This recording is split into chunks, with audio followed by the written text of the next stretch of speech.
You, right. you try to All learn right. something every day, and I'm just trying to keep learning more things than I'm forgetting. Look at that, Barbara. That was Sonny taught us how to do it. I taught Tom how to do it. There you go. There you go. Sonny's Okay. And so we professional. are recording now. Okay, now to Jose, do you have any announcements you want to make now, or do you want to make them later? Whatever, it's up to you. Okay, it's very simple what I have to say. Hello, everybody. Welcome. It's good to see all of you here.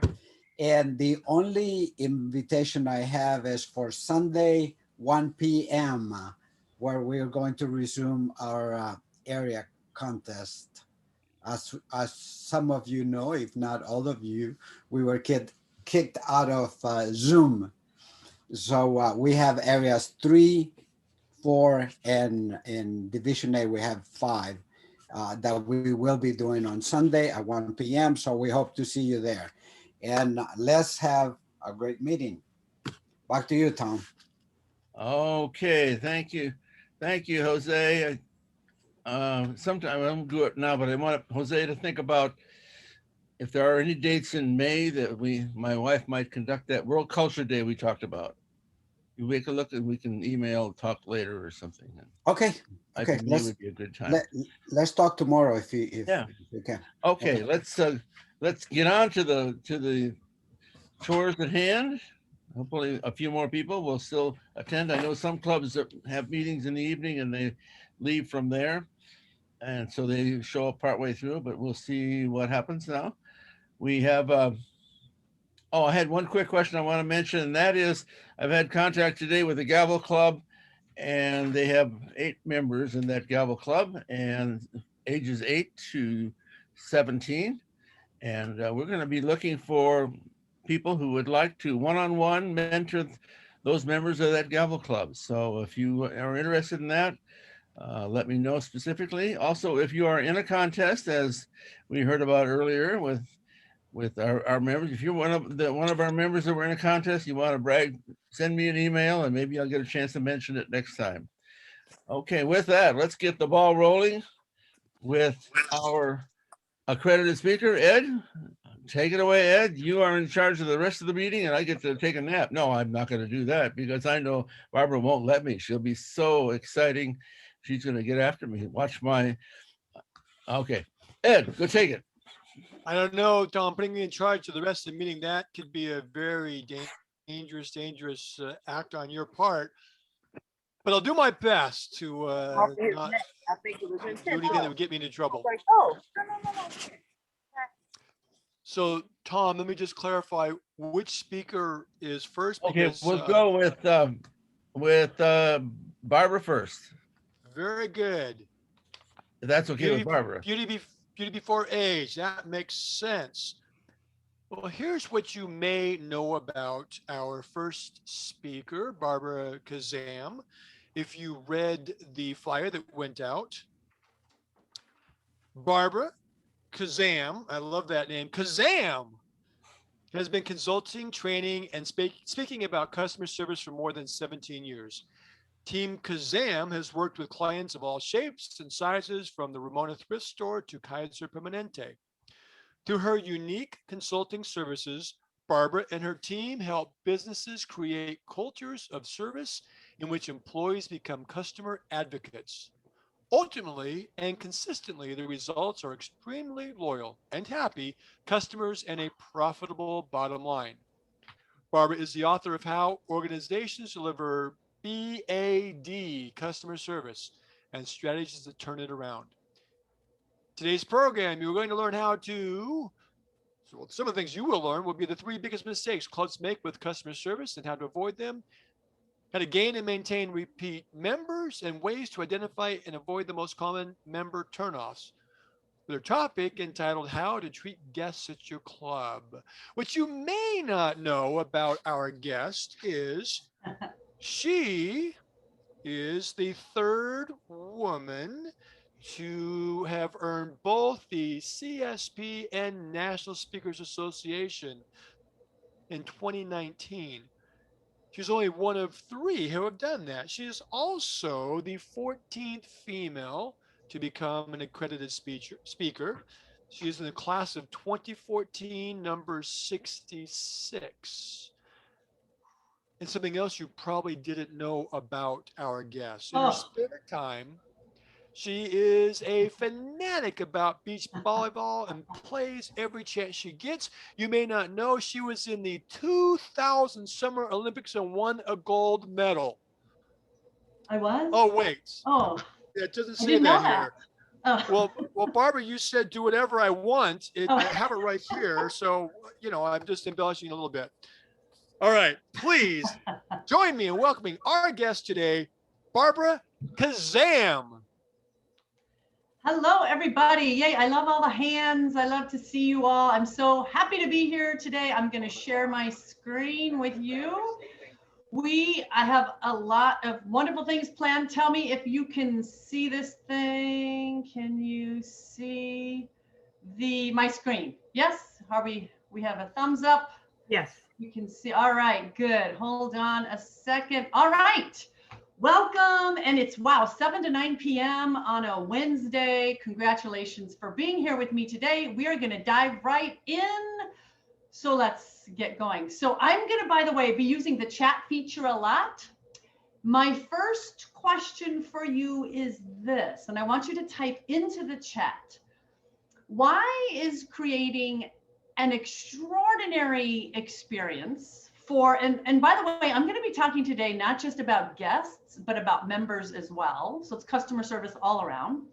But why is it important that we create an extraordinary, can you still see my screen? An extraordinary experience, not average, not okay, but extraordinary. Type into the chat why that is so important.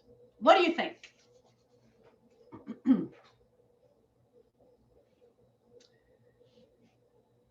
Okay.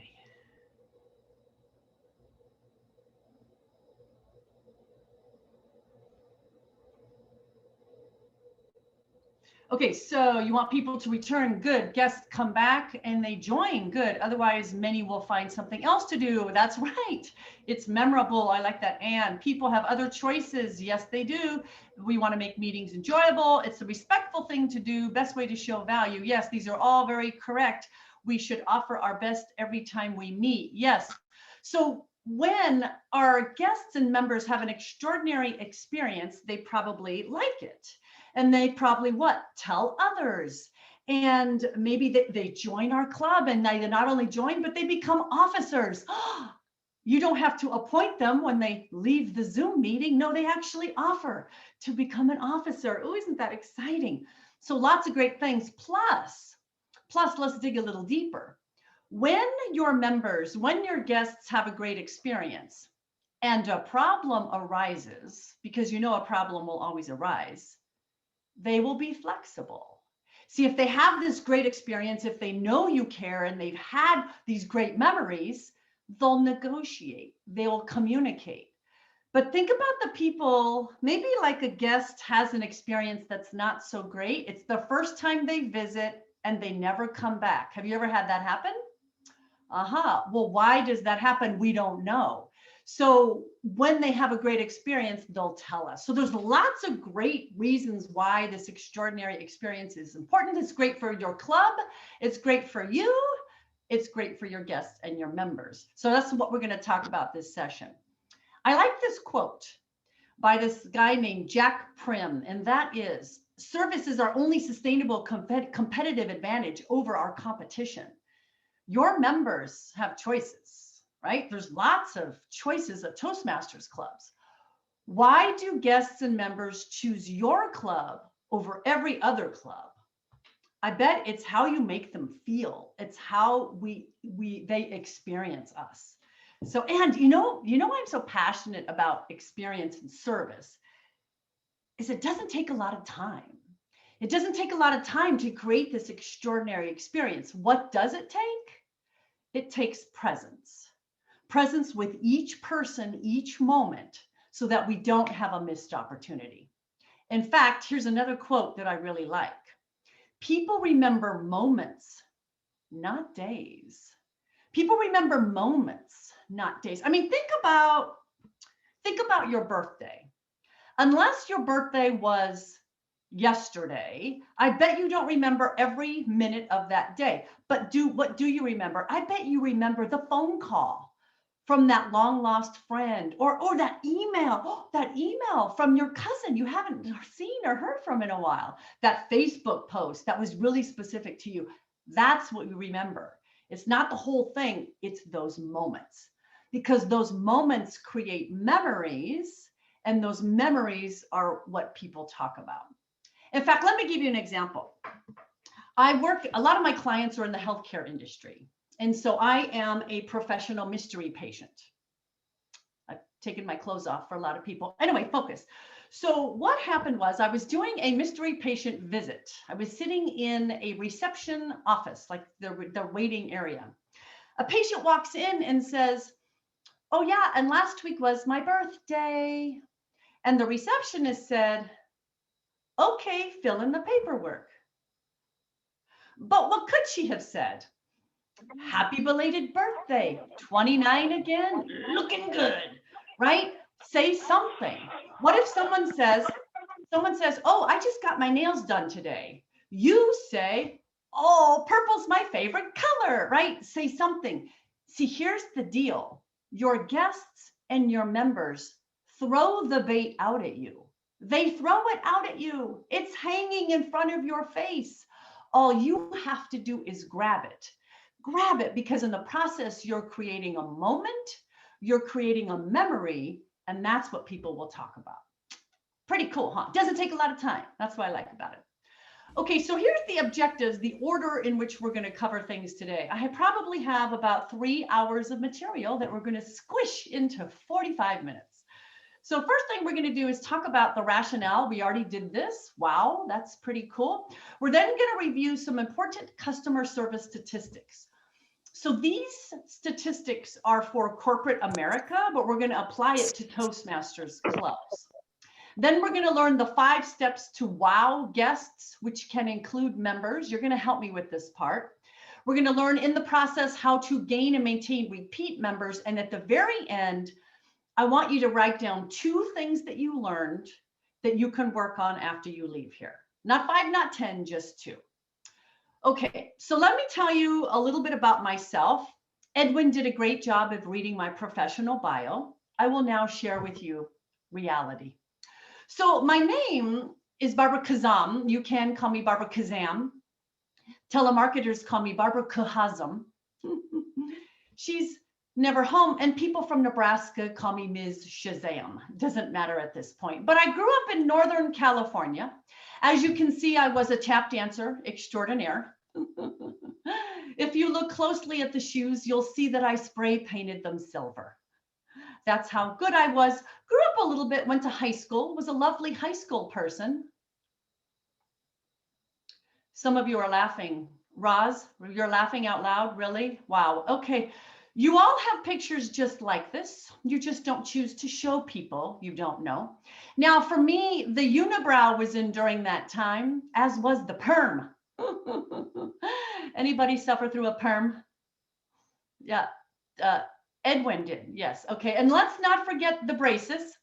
Needless to say, I had self-esteem issues for 2 or 3 decades, really. Grew up out of this, went to college, graduated with a degree in chemistry, of all things. For 10 years, I worked as a chemist until I realized I don't like it. Quick learner that I am, I quit. But here's where I was, and I don't know if you've ever been in this position. I was good at my job, but I didn't like it. And I'll tell you, if you're in that position, it's hard to get motivated if you can't stand what you do for a living. So I quit without having any future job prospects.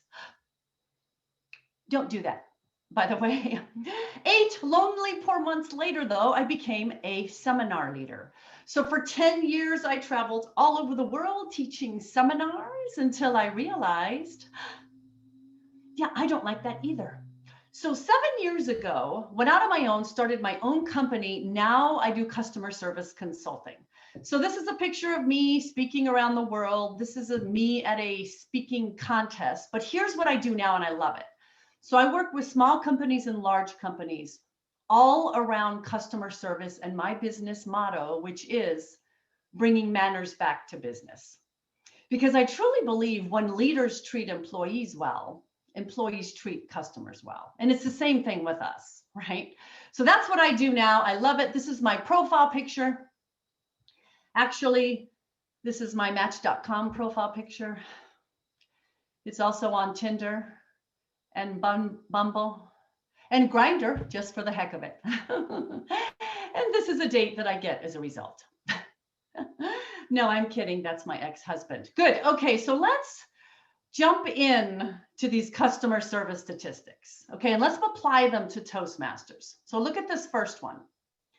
Only 20% of companies have a well-developed customer experience strategy.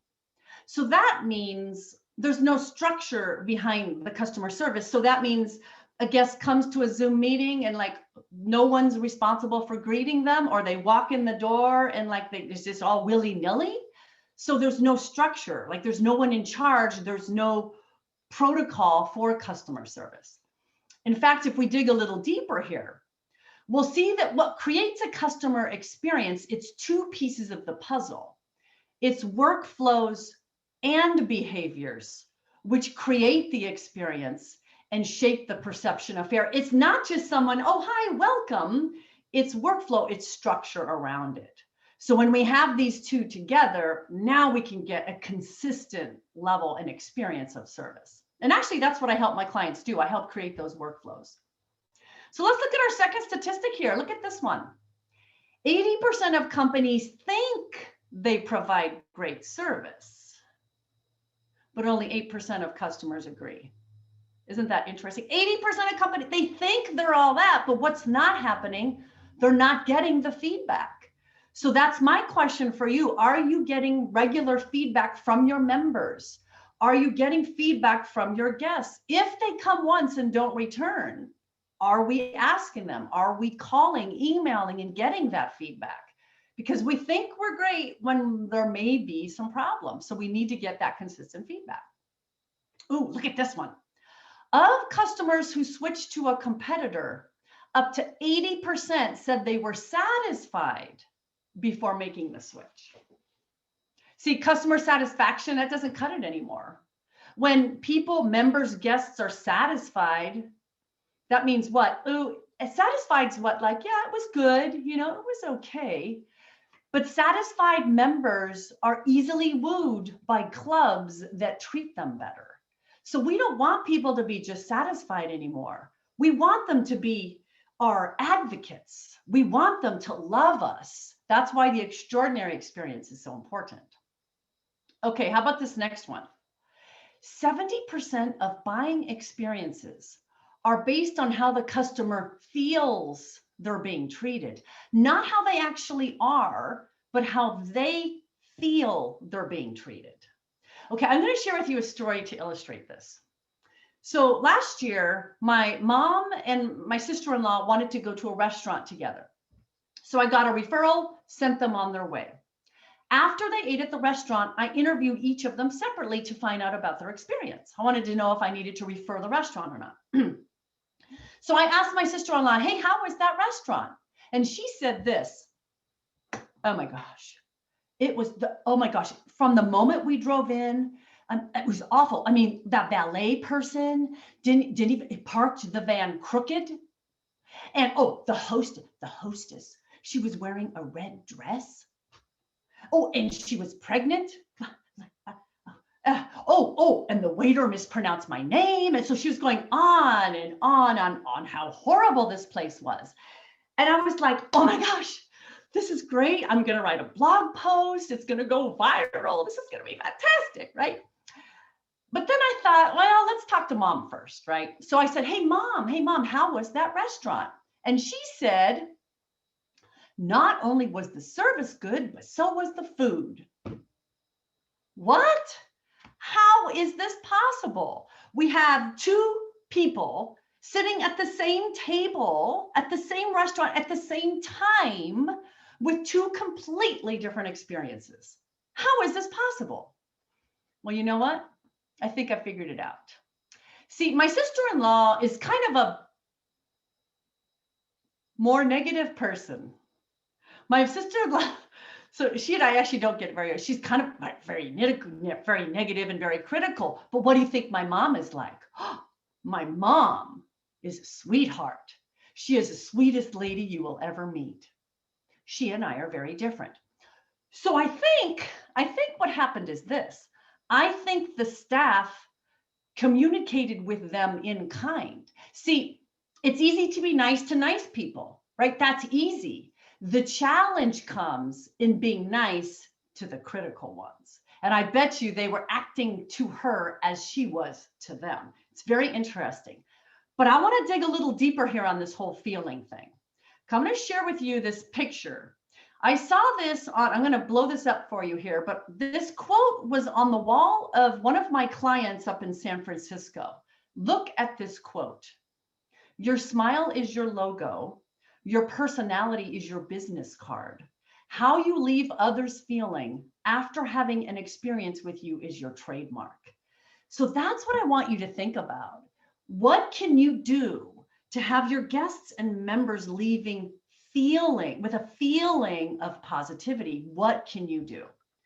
In fact, I'm going to share with you a quick video clip that kind of illustrates this. Now, I don't want you to judge the messenger. I want you to just listen to what this woman says. And then when we're done, I want you to type into the chat what made her experience. Oh, but first, let's look at this quote by one of my favorites, Maya Angelou. I've learned that people will forget what you said. They'll forget what you did. They'll never forget how you made them feel. So that's what I want you to think about. How do we make them feel something positive?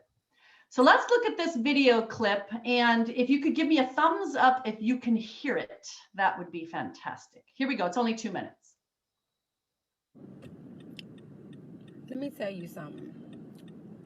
I don't know what military base these people trained at, but I'm not mad at them. You got 4 people outside with handheld, okay, under umbrellas. You got 2 people outside the drive-through to greet you with your food. It be ready. I was in the line 3.5 seconds. That was to order, pay, and get my food. Baby, let me tell you what kind of training they doing. They is in the military in Chick-fil-A. I'm telling you, they have some training that they're doing, and I'm proud of them. I'm proud of them. I don't understand why I go to Popeyes and I got to wait on hot chicken when all you sell is chicken. McDonald's don't ever have nothing working, and don't let me get started on Burger King. Okay? But Chick-fil-A be killing it. They have a military base that they train out of. I'm convinced. And I just appreciate the professionalism. It's hot as hell out here, but they smiling. Cheese, may I help you? Hello, Miss Carissa. How do you know me? Because I told the girl back there, and they communicate. Communication is the key. Fries hot. I didn't even check my bag. And if it's a mistake, then that's what I was supposed to have. That's what I'm saying. Y'all, but I'm emotional right now because in the day we live, people don't even like their jobs like that. But these people, they are on it. They got a scholarship fund go in right over your condiments. They say that they give these people a scholarship fund. Take care of your people. Take care of your people, and your people will take care of you. That's the lesson today. It comes through Chick-fil-A, but this is what's real out here in these streets. I'm about to eat with gratification. I didn't mind paying for that. I didn't even mind. Swipe my card. Swipe my card, Chick-fil-A. Whoo! I gotta see her. These fries is hot. Smoke coming out of them. Look at that. I'm satisfied. I don't even need no more. Oh my God. Every one of them like that. Not just one. You can have it your way. You can have it your way. Thank you. I approve this message.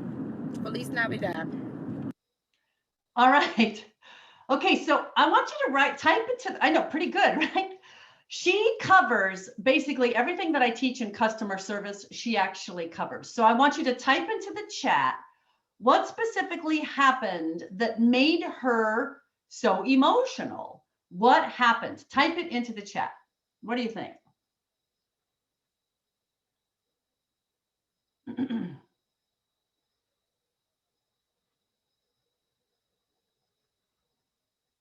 Okay, yes, they knew her name. That's huge. Hopefully, when you have guests, you remember you're using names. Good. They called her by her name. They knew her name. They smiled. They loved their job. I know no one does it even more nowadays, right? Called her by her name. You got that. They customized her experience. They greeted her by name. They could not really. Okay, so you couldn't understand her. Okay, so they treated her with respect. Good. She got it quick. It was hot. What else? Smiling, happy people. Good. What else? You know what else I liked is she said everyone was like that. It wasn't just a couple. Have you ever gone to a meeting? I used to be an area governor. I guess now it's called area director. And I remember going to meetings and like some people would be super nice, but other people would ignore me. And like, but everyone was like that. So, and she said they were professional. I mean, all these little things made her emotional. And guess what she did? This thing is that's a viral video. So that's what I want you to think about. Those little things that you think don't matter do. And that's what creates these positive memories. Pretty cool, huh? All right, so let's continue with our statistics. 96% of, oh, look at this one. 96% of unhappy customers don't complain. 91% simply leave and never come back. So a lot of people say, you know, when I do these in-person presentation, customer service presentation, a lot of people will say, complaints are bad, but hold on a minute, let's think about it. When someone complains, what are they doing? Communicating, right? They're letting us know. Think about the people who are mad that don't, what do? They leave and they go to a club down the street. Well, that's no good. Okay, so it's okay for them to complain. Plus, look at these. I have two more statistics on this. 91% of unhappy customers will tell at least 9 other people, and I disagree. With social media, people can tell 9,000 people in a matter of seconds. So we have to be careful, but look at this statistic. Look at this. 82 to 95% of customers who complain return if they're impressed with the company's response. So if someone complains, I can't believe parking, something, and I say, oh my gosh, I am so sorry about that parking situation. You know what? I'm so glad you're here. You know, I'm so glad you're here and participating in this meeting. Let's see how we can fix that for the next time. So it's how they respond. If we give empathy, if we communicate back with a little bit of acknowledgement, up to 95% of those people become loyal. They become loyal. Isn't that awesome? I think that's awesome. All right. Can you tell I'm obsessed with this? Okay. And then I have a couple more here. 55% of customers would pay extra to guarantee better service. It's not about the fee. It's about the feel. So people don't care so much of the dues and the how much of the this, that. The money doesn't matter if they're getting a good feeling out of this, a great experience. And then look at this last one. 86% of consumers quit doing business with a company because of a bad experience. One bad experience, and 86% of consumers are out of there. So if we think about our guests or our members, where could they have that bad experience? I mean, what is their first touch point? In fact, I want you to type it. I want you to type into the chat.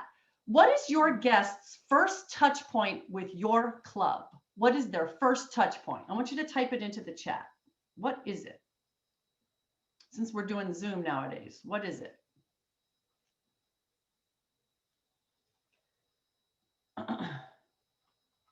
Let's see. A website or email. Okay, good. All right, so now it looks like as soon as they log into the meeting could be their first touch point. Good. In your meeting, you greet visitors and tell them hello. Good. You follow up with a chat. People who arrive early to troubleshoot technical problems. Good. Good. So now all this technology is a touch point because we need to look at each one. Your customers, your guests have multiple touch points. So we need to look at each one of them. So for example, is my first touch point a referral? Does someone say, oh my gosh, gosh, you have to go to XYZ Club, or is it online or on the phone? Let's say I go online and I can't find your phone number, or I can't find a contact email, and I have to dig down like 6 different pages. That's probably a touch point I need to analyze. Maybe I pick up the phone, someone answers the phone, either nicely or not. Maybe I drive in, if it's a live thing, I drive into the parking lot's full. If it's live, I go to the bathroom and the bathroom's dirty. And then, oh, maybe I greet someone either on Zoom or not, and they give me this face or this face, but it goes around and around. Any one of these touch points can make or break it for our guests and for our members. So those are the ones that we need to analyze. So sometimes you need to get in your customer's shoes and go through the touch points yourself and see what it's like, because sometimes we don't know. Okay, so here's what I want you to do. I want you to type into the chat, how do you currently greet a guest? Like if you were to have a party at your house, right? If you were hosting a party, what would you do if you had a guest? How would you greet them? I want you to type it into the chat. What would you do?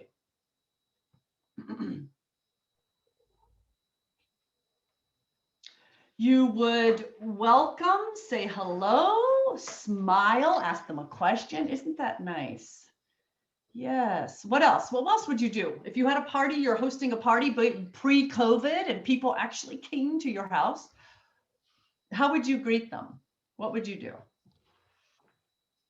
Have you ever gone to a party at someone's house and like you weren't greeted and you couldn't find the host and you didn't know if you were allowed to have anything to eat or drink? Kind of feels weird, right?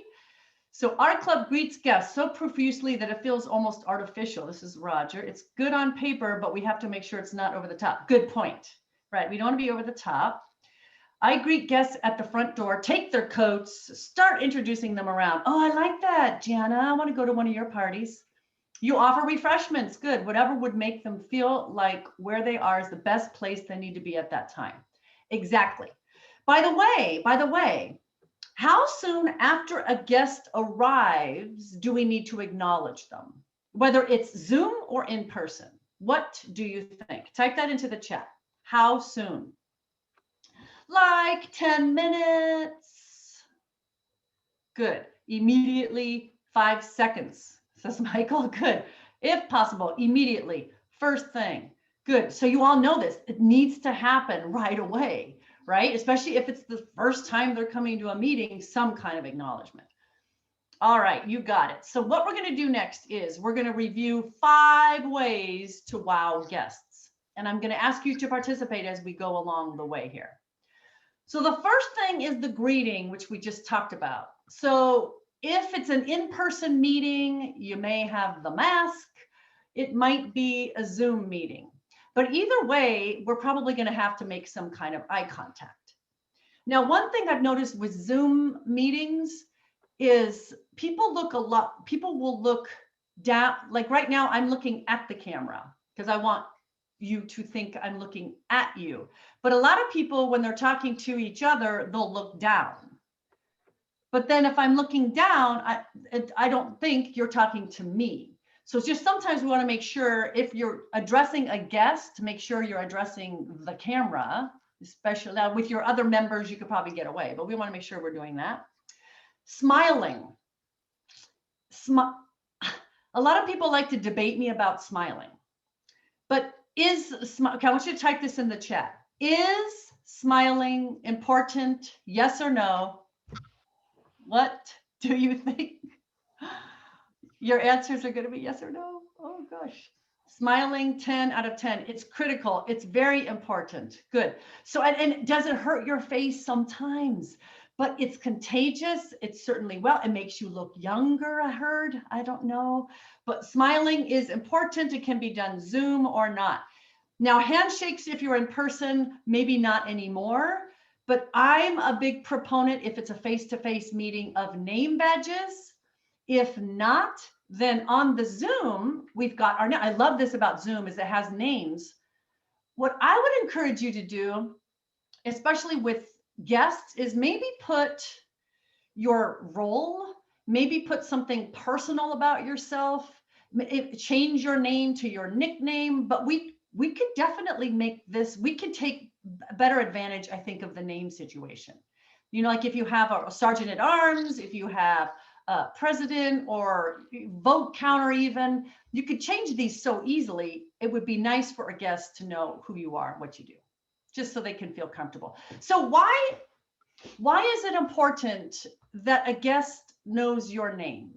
Why do you think that's important? And why is it important that you address them by their name? Why is this name thing so important? Type it into the chat. Why is this important?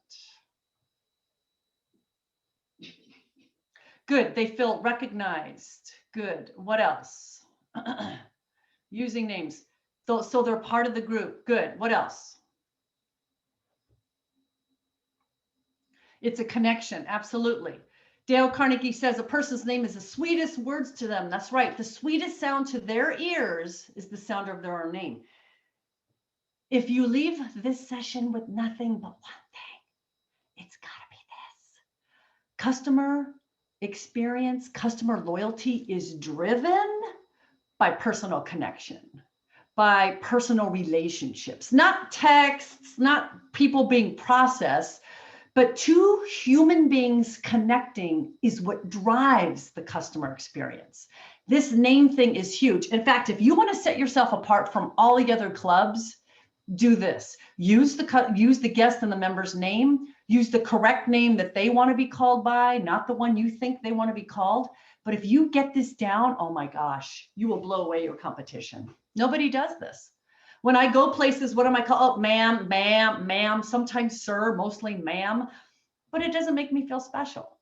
Okay, so you can up this by using their names. Pretty cool.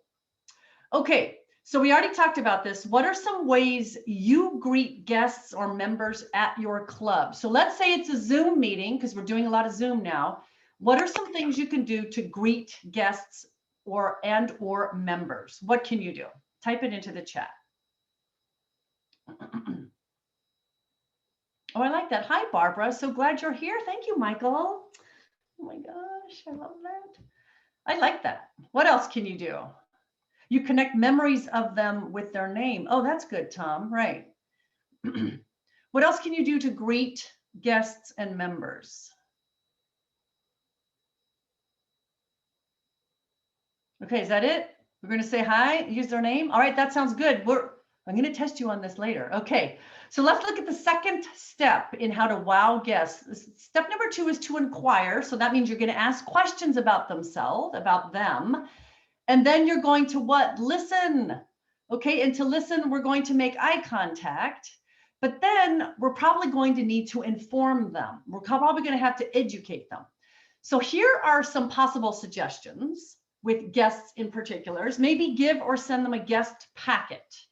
Do you do this? You could send it ahead of time. If you know a guest is coming, you give them all sorts of information about your meeting, like the meeting roles. Most Toastmaster meetings that I've been to when there are guests, you're really good at describing the roles, you know, what the roles are, why they're there, explain the agenda. But one of the things I want you to consider as well is the language, the acronyms. Do you know that Toastmaster has a lot of acronyms? You realize this, right? Guests have no clue what you're talking about, right? Oh, I just became a DTM. Oh, okay, well, I got a DUI. So, you know, what are we going to do about that? Okay, so the acronyms are a big deal. In fact, here's an example. This is a healthcare example of acronyms. My mother passed away actually last November. So most of last year I was in and out of the hospital. So one time I remember I was in the emergency room. The nurse walked up to me and said, "Your mother came in as an SOB." Okay, now I have a different definition. I think she meant shortness of breath. Okay, I did not know that. And then she continued and she asked, "Does your mother have a PCP?" And I said, well, I don't know about that, but I saw a bag of THC laying around. Okay, so we don't know what you're talking about. Okay, so same thing with guests and members. Be careful of the acronyms. You've got a lot of them. Now, digging a little deeper here, we're going to set clear expectations. The number one reason for all complaints, and this is in your personal life and professional life, number one reason for all complaints, unmet expectations. So what do we need to communicate? We need to communicate what is going to happen. We need to communicate when it's going to happen and why we need it to happen. One of the common complaints of customers usually is around follow-up. They didn't follow up. They didn't call back. They didn't send the email. It's about time. But you know what? It's not waiting. It's not knowing about the wait. This is a total miscommunication. So let me give you an example. I hear this a lot. Oh, you know what? Let me look into that and I'll get back to you later. Later. But when is later? Is later 5 minutes? Is that 5 days? That's a miscommunication. How about this? Oh, you know what? I'll get back to you by the end of the day. Oh, really? My day ends at 2. What day? What time does your day? That's a miscommunication. So even simply saying, you know what? Someone will get back to you no later than 5 o'clock Pacific Standard Time tomorrow. In fact, if you don't hear anything by 5 o'clock tomorrow, then I want you to give me a call. My name is Barbara. Here's my number, and I'll continue looking into that for you. Ah, that's more specific. Okay, I'm going to say this next sentence probably 5 more times. The more you explain, the less they complain. Okay, the more you explain, it's pretty good, right? The more you explain, the less they complain. When you fill in the blanks, you can eliminate complaints. If you think about it, think about it. Think about any fight you had with anyone in your life. Why did you have that fight? You had the fight because you didn't know what was going on, right? So what did you do? You made up a story. You made it up. Oh my gosh, why didn't he call me back? Why didn't he call me back? I know it's because my hands are too big. I have man hands. No, he's in Africa on a safari, you silly girl. Okay, so when you fill in the blanks, the more you explain, the less they complain. Okay, pretty cool.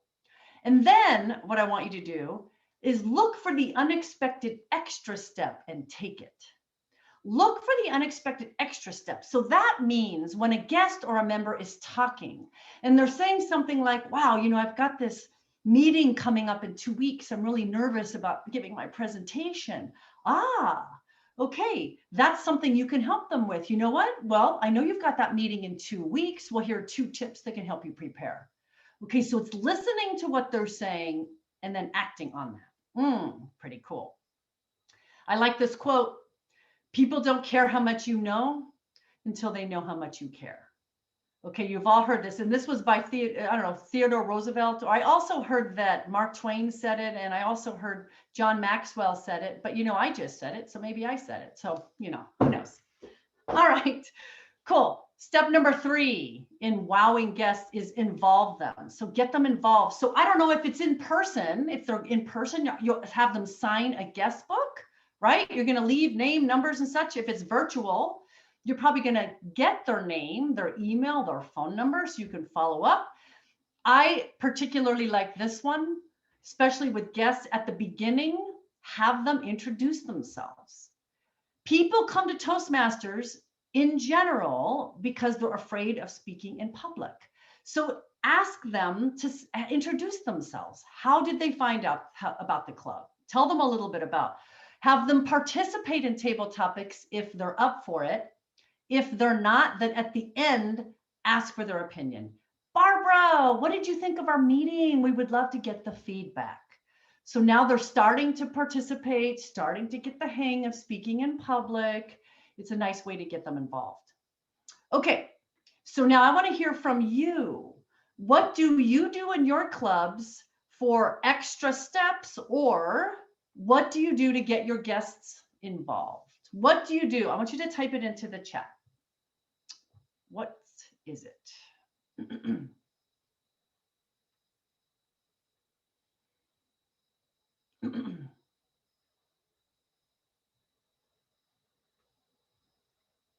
Okay, the last 3 comments you explain. Oh, so you do the last 3 things. Oh, good. Okay. So you have them introduce themselves, table topics, ask them to introduce themselves at the beginning, provide feedback at the, oh, good, good, perfect. Okay, what else? Get the information, follow up with them. Good. Follow up is crucial for these people. Try to really talk before they dash out the door. Yes, good. Try to grab them before the Zoom meeting ends, or you could direct message them and give them your contact information, right? Okay, what else? Include in table topics, ask how they heard about Toastmasters and feedback. Good, perfect. So you've got it. So you're getting them involved, because I got to tell you, when I was the area governor / director, I would go to meetings and guests would come and go and not say a word. And I always wondered, I wonder if they're going to come back.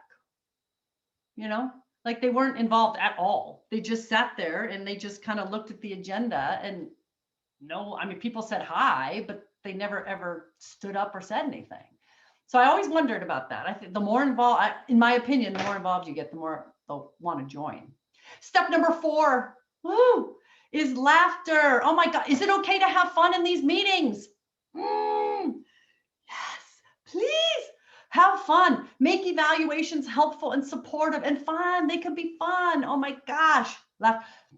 I read a statistic, and it said that children laugh on average 300 times a day.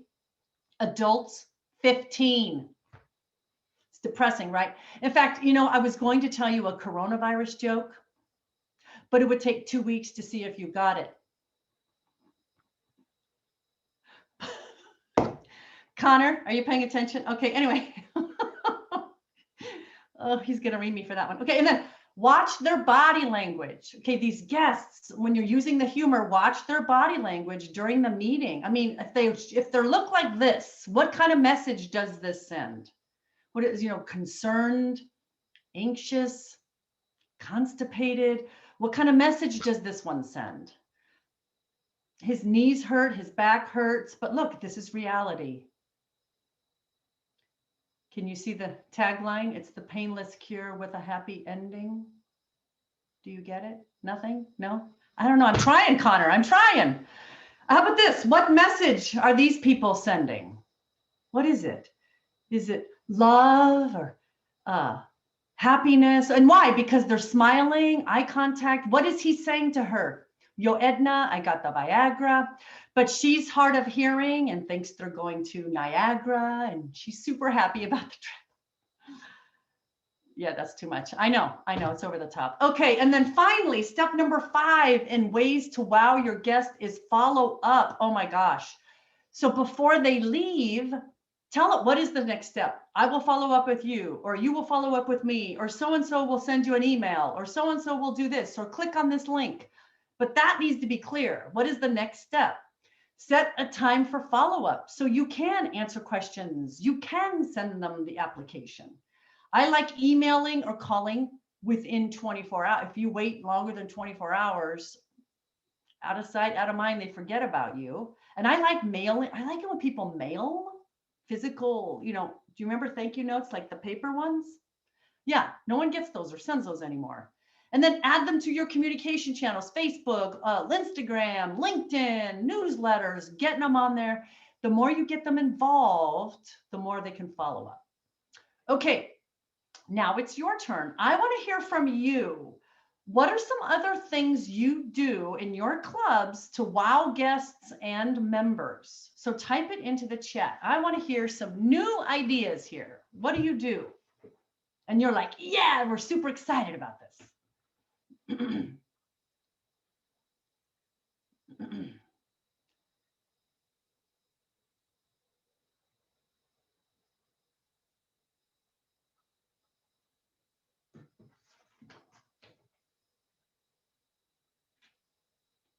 Okay, what have we got? When we could meet in person. Oh, you had parties when you were meeting in person. Yeah, that's good. I heard that there's one Toastmaster group that meets from 7 to 9 p.m. That's a wine drinking one. It's called Winos and Women, or I don't know what it's called. But they drink wine during their meeting. I wouldn't be able to talk, but yeah, refreshments. Invite them to social events. Okay, what else? Jazz hands. I like jazz hands. Good. If there is a coffee time, have time to chat, talk, and connect. Okay. Guests often comment on the camaraderie. Right. Give them Toastmaster ribbons, invite them back, give them a call later that day, email, invite them to the next meeting, connect them with them. Oh, I like that. I like connecting them with a member like the buddy system or a mentor. That's a good way to get guests to join, is to pair them up with someone. I like that. What else? Anything else? Log in 15 minutes early, chat, stay after, ask if there's any questions. Don't just log off right away. Good. So come in early, stay a little late. Ask them, you could ask them specifically, hey, Mark, it was great seeing you in the meeting. I would love to connect with you afterwards or answer any questions you have. Any of that stuff. Okay, so you can't go wrong. And you know what? Go to other meetings. You get great ideas from just going to other meetings as well. I know that's what I did when I was very active. So let's do a quick recap of what we talked about here in this presentation. So an extraordinary experience applies to, what do you think goes in the blank? What person, blank time. What do you think goes in there? This applies to some people sometimes. No, it applies to every person, every time. Good. Not to the nice people when I'm drunk. No, it's every person, every time. It starts with a personal what? What goes in this blank here? It starts with a personal connection. Good. Whew. All right. All right. The more, oh, I said this line like 3 times. The more you something, the less they something. And these 2 words rhyme. The more you explain, good. The more you explain, the less they complain. Less they complain. Good, good. And then people don't care how much you blank until you know how much they know how much you blank. What goes in here? People don't care how much you know. Good. You No, until they know got how it. much you care. Good. And then finally, last one, have jazz hands. No, have fun. Have fun. Oh my gosh. So what I want you to do, you don't have to do it right now. You can do it later. I want you to write down 2 things that you learned from this presentation that you can implement. 2 things. And it might be simple, like, you know, I'm going to tweak my name. I'm going to tweak my name in the Zoom and make it be a little bit more specific. Maybe that's it. So just write down 2 things you're going to work on, write them down. And if you have questions, get help. Get help. You can, you know, how I look at anything in life, if what I'm doing isn't working, I try something else. Ask for help. So here's the good news. The good news is that you have guests. And the even better news is that when you treat them right and they have a great time and they leave with a great feeling, they become a member, and that makes everybody happy. And it makes you feel just like this.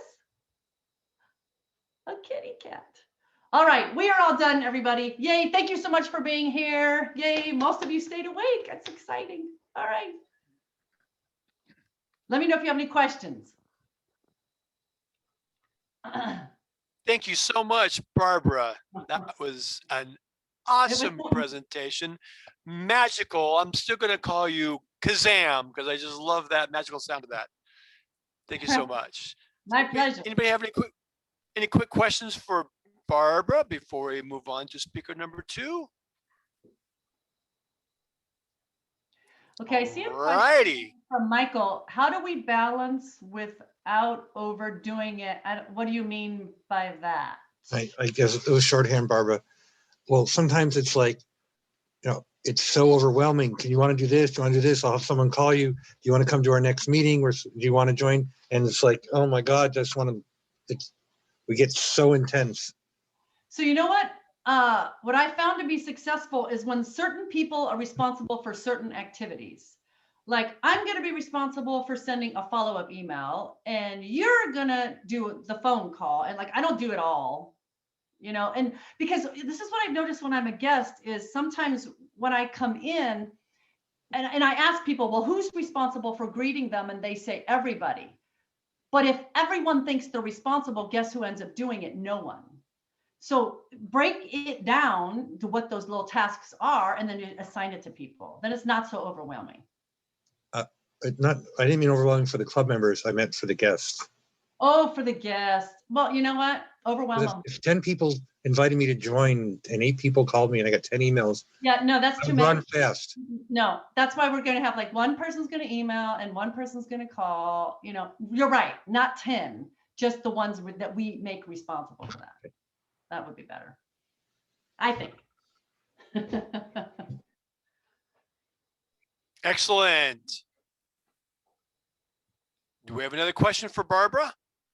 Okay, I don't know what John Jack Any- Brennan means. Do you have to be paid to get the info? I don't know what that means, but I like to be paid. I don't know. So if you want to clarify, John Jack Brennan. Jack, do you mean to be a member? Do people ask that? Do they have to join to even find out about it? Do they have to be a member to visit a club? Is that what you're asking?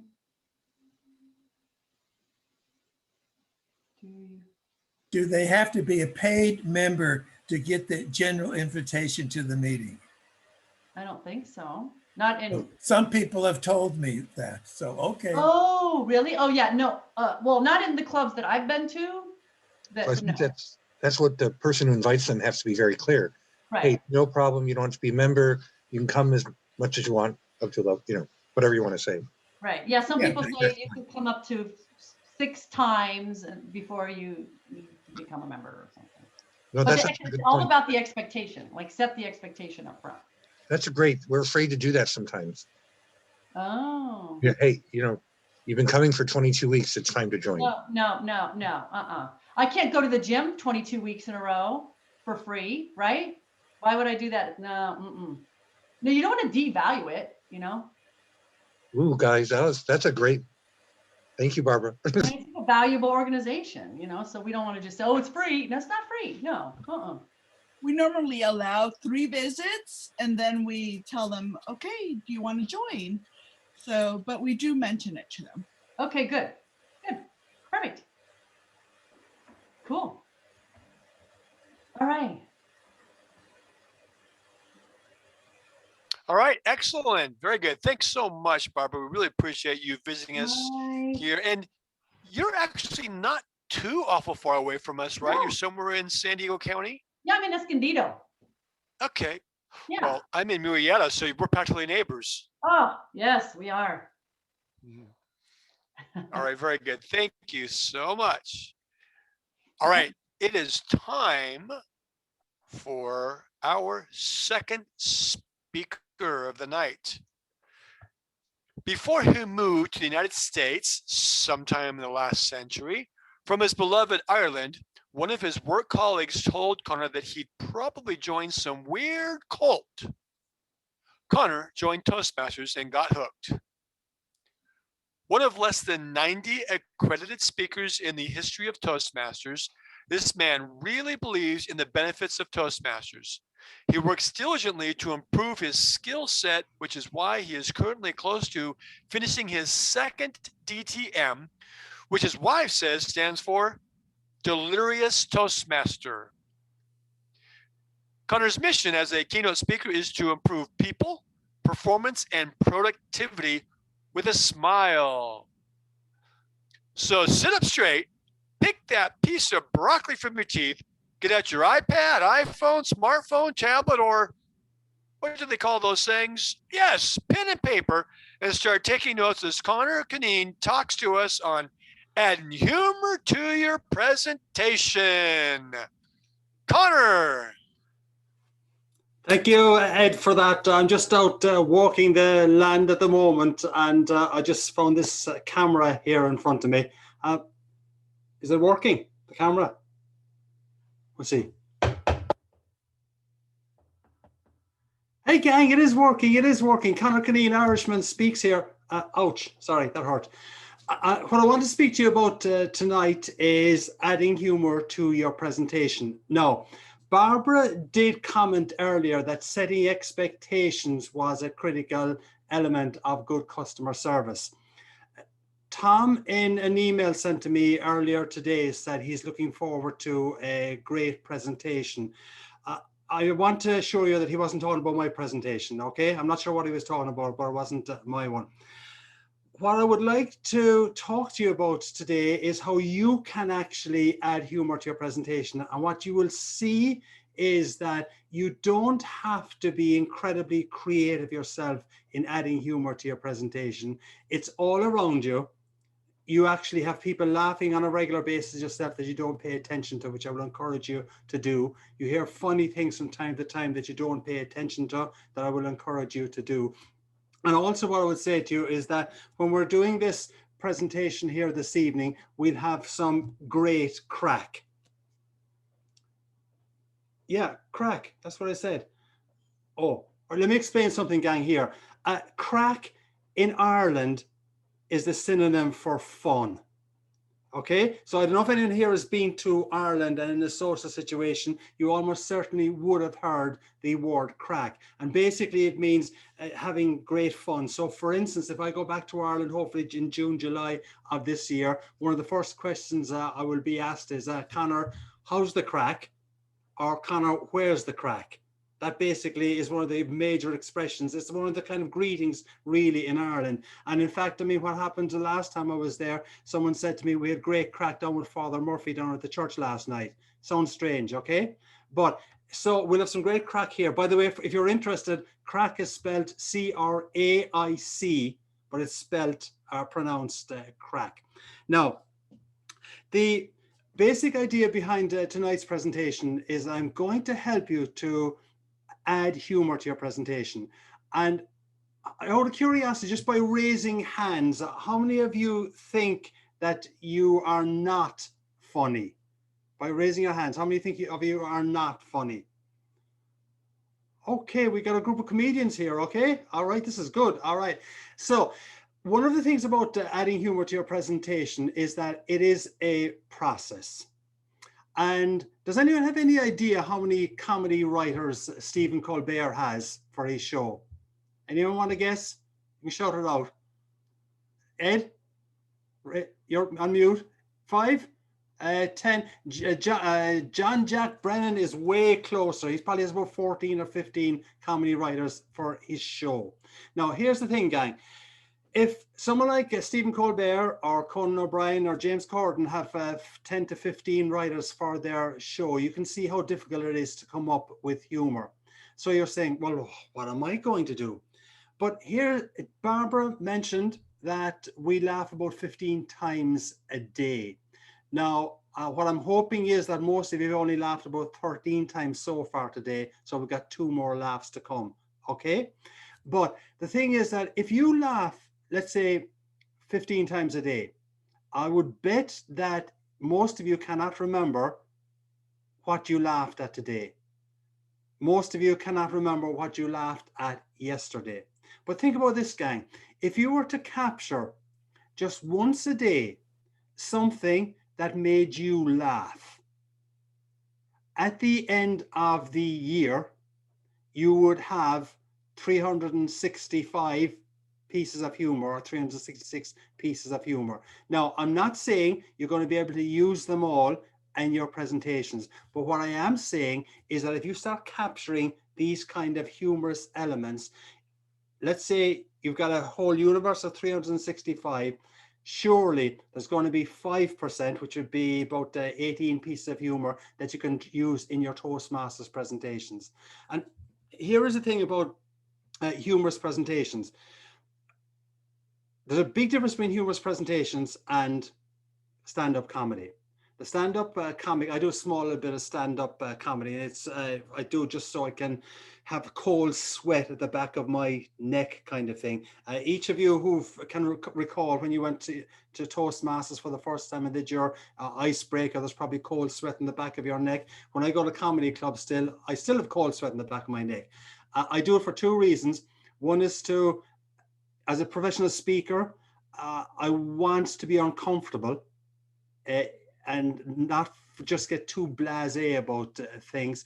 And what it also does, it allows me to improve my material, although the material I would do at stand-up comedy might be slightly risque for a Toastmasters club. And the word there that I'm underestimating is slightly, but however.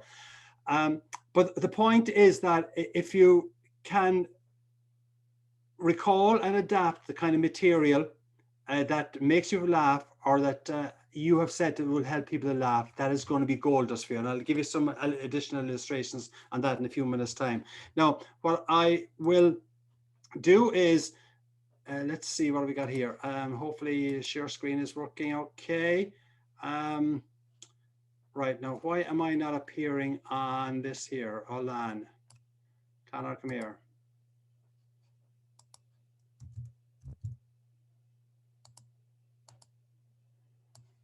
All right, let's see.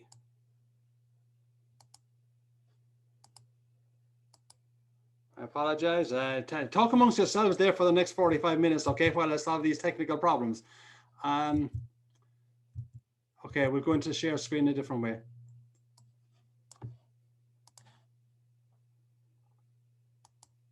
All right, that kind of messes up some of the presentation I was going to do. I'm going to talk to you about adding humor to your presentation.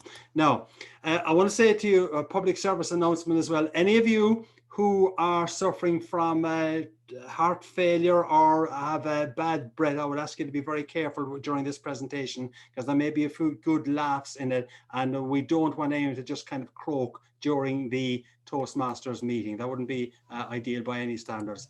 Now, what I want to talk to you about here is the way the brain works when it comes to humor. So those of you who are interested in neuroscience, you will know that the ventromedial prefrontal cortex, the orbital frontal prefrontal cortex, and the dorsal or lateral prefrontal cortex are parts of your brain. You may know that. I don't really know that. Okay. However, but what I do know though is that scientists will tell us that one of the reasons why we laugh and feel good about laughter is that their endorphins are swimming around in our brains. And the endorphins are kind of known as a feel-good chemical. And when you laugh, the endorphins kick in and they start swimming around your brain. That's what scientists say.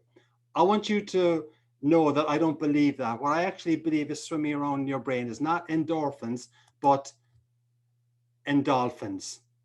Okay?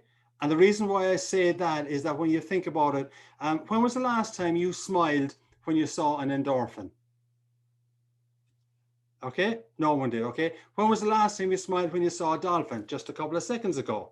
All right, so but no, that's a bit goofball, but I mean, there actually is a logic to why humor works. It kicks in our neurotransmitters in our brain, and it does make us feel better. Now, what I want to do now is I want to show you a little video clip of a presentation I made to a sales group prior to COVID, and we will then have a little post-mortem on this sales clip. Okay, so let's see now. We're going to stop the share for a moment and find another screen somewhere and pray that it is there.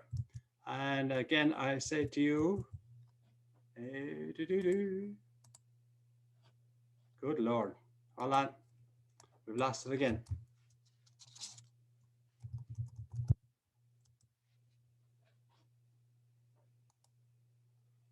How is it all of these things are always set up just before the meeting, and then when you go to the meeting, they're not there at all?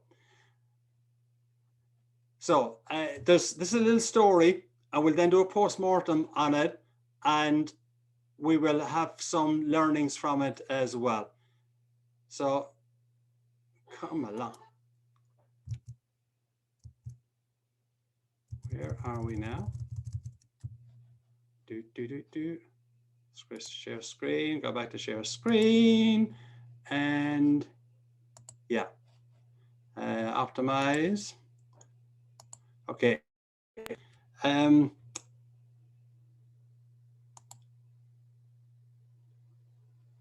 Most of you, irrespective of how well your business is going, you would, I'm sure, like to build customer relationships even more, yeah? You would like to have a better bond and a better brand image out there, no matter how good it is, right? Okay, sure. Right, consensus on that. It doesn't happen though just because you want it to happen. You've got to work and plan to make it happen. I'll give you a little story about Patrick just to illustrate this. Patrick was a good-living Irishman who ran into some financial difficulties due to gambling, womanizing, drinking. So Diana, the Irish definition of good living is pretty broad, as you can see, all right? Patrick's granddad died. Patrick goes out to the granddad's house to clear out the house, and then he goes out to the garage and he starts clearing out the garage, and he brushes against a lamp, and out of the lamp pops a leprechaun. That's right. Get with the program. Get with the program. The leprechaun says, Patrick, I'll give you one wish. And Patrick says, leprechaun, if you let me win the lottery, I'll pay off all of my debts. I'll give the rest of the way to charity and make a major contribution to the Aurora University Sales Institute. So Sean is on board with this kind of thing, right? So the leprechaun says, okay, I'll let you win the lottery, although I advise you not to buy the lottery ticket in Illinois, because you mightn't get paid in Illinois. So Patrick goes off, and 1 week goes by and there's no lottery win. And 2 weeks go by and there's no lottery win. And after week 3 and no lottery win, Patrick goes out to the garage again. He brushes against the lamp, and out of the lamp pops a leprechaun. Hey, a learning audience. I love it. I love it. All right. And the leprechaun says, yes, Patrick, what do I do for you now? And Patrick says, leprechaun, you told me I'd win the lottery. And the leprechaun looks at him and he says, Patrick, give me some help here. At least buy a lottery ticket. That's a goofball story. It's an old story, but actually is a story with a moral for everyone here in this room. And the moral is that just because you want something to happen doesn't mean it's going to happen. Just because you want to build customer relationships better than you already have doesn't mean it's going to happen. Okay, that is actually a story I tell nearly at all of my presentations, business presentations. A few things about it. It's a story with a moral, and there's a moral in it for you as well here in this Toastmasters District 12. And the moral is that just because you want to be funny doesn't mean that you're going to be funny. Just because you want to win the humor speech competition does not mean you're going to win the humor speech competition. You got to take active steps to implement what is needed to add humor to your presentation. And just out of curiosity, raise the hands for a second. How many people here have actually competed in Toastmasters competitions? Okay, so all of you are experienced Toastmasters. You know what it feels like to be robbed in a Toastmasters competition, yeah? Right, okay, hitting the sore point there. But you've got humor speech competitions in District 12, I presume, have you? Do you run those? Yeah, okay. If you want to win the humor speech competition, not sure when it's going to be happening now, whether it's in the next couple of months or whether it's actually another 9 months or whatever it would be, is you're not going to win it by starting to write the humor speech just 3 weeks before the event. What you got to do is you got to decide, I'm going to win this. Be like the leprechaun saying to Patrick, you got to win buy the metaphorical lottery ticket. And buying the metaphorical lottery ticket means you got to put some effort into it. Now, a few other points about that story. As I say, I can literally tell that story almost to any audience. If I'm speaking to a group about employee engagement and the manager wants to improve employee engagement, I can tell that story and say, gang, the moral is just because you want to improve employee engagement doesn't mean it's going to happen. That was to a sales group. Just because you want to improve sales doesn't mean it's going to happen. The point here about that story is that is a story that I picked up years ago when I was back in Ireland. I've adapted a little bit, and I also found a moral in it. But the point for you, I don't normally tell jokes during my presentations, and telling jokes can be dicey at times, especially in today's political climate. What I do try and do is I try and find humorous stories and find the moral in them. And when you're doing your presentations, you don't have to create the humorous story. If you see something else that has made you laugh, either in a book or a movie or something like that, reference that, put your own little spin on it and personalize it, but then try and create a moral in the story as well. A few other points about that story. When I ask people, I say Patrick goes out to the garage and he brushes against a lamp, and out of the lamp pops and everyone says, genie. Yeah, like I'm sure most of you did as well, all right? And for quite some time, I was actually using that line, except I was at a Toastmasters meeting here in Chicago. We've got a Toastmasters group called Windy City Professional Speakers. And I rehearsed and presented this story on one occasion. And one of the evaluators, we do round robin evaluations, which are really good. One of the evaluators says, Conor, don't use genie, say leprechaun. Okay. And that was gold. Right? So again, that was not me coming up with the really humorous line there. It was someone else using it. But then what I did was I captured it and I used it. So remember, you don't have to create your own humor. We'll give you some ideas as to how to do it in a few minutes time, but you don't have to create your own humor. I spoke about the 10 to 15 comedy writers that Stephen Colbert, James Corden, etc. have got. Do we have any Seinfeld fans here? Okay, Michael, Barbara, etc. He's actually written or published just a really good book in the last couple of weeks called Is This Anything?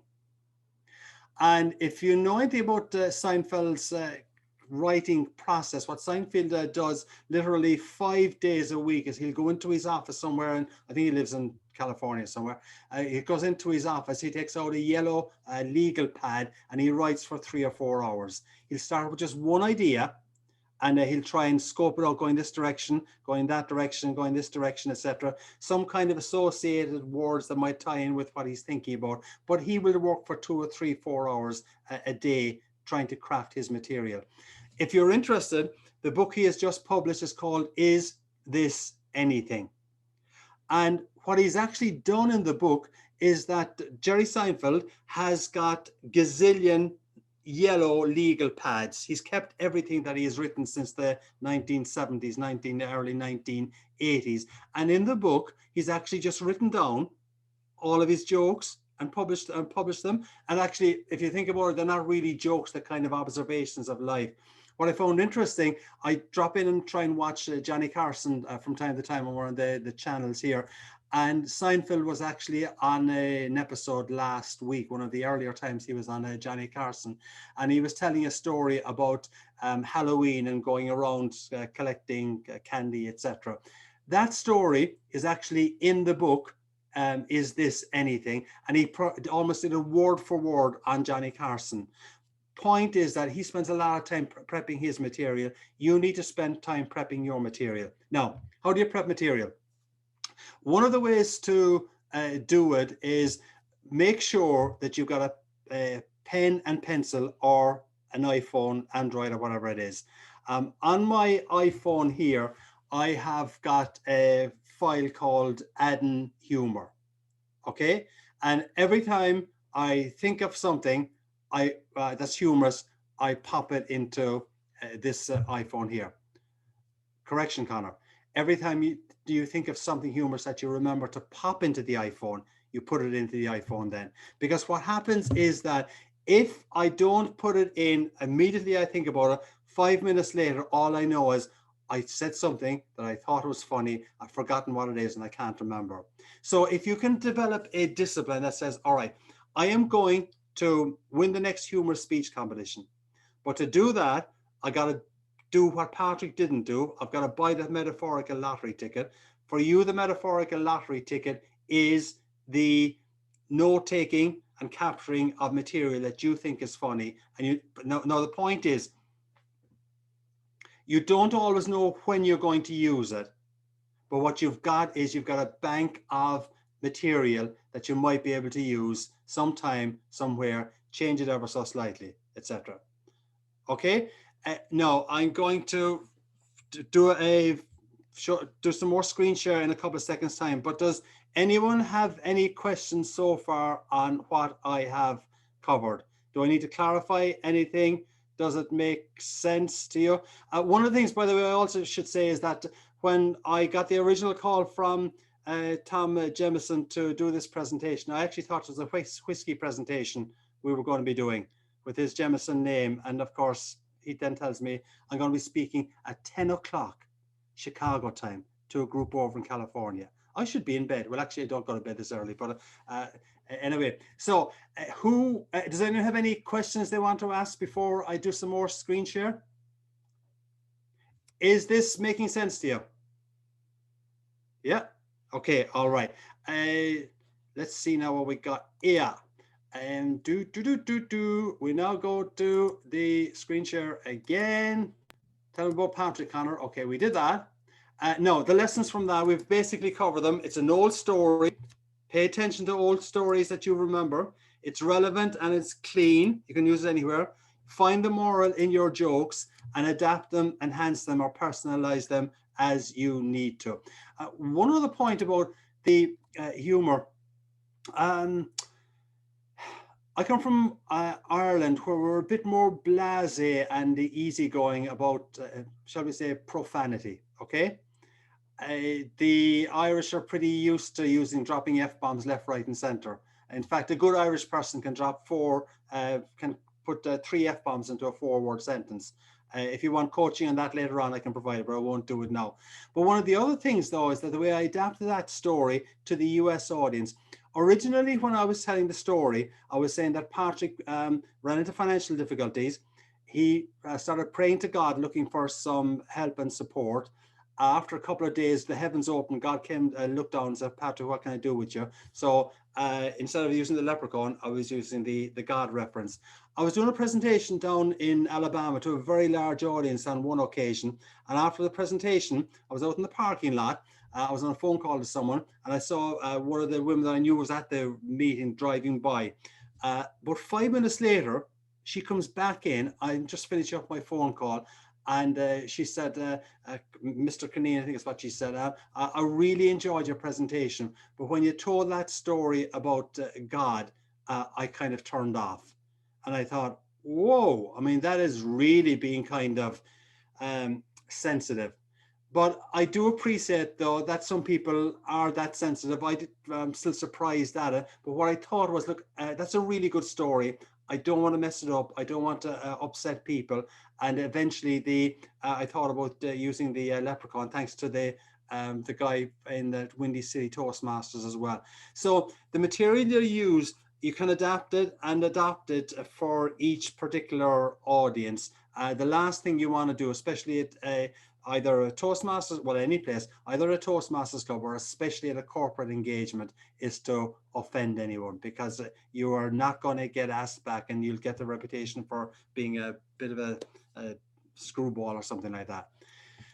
Right, let's have a look now at where we go from here. Yes, there are the lessons. Right, now, so all right, we've asked the questions. No one's got any questions. Basic point, decide, I'm going to do it, work at it, and work consistently at it.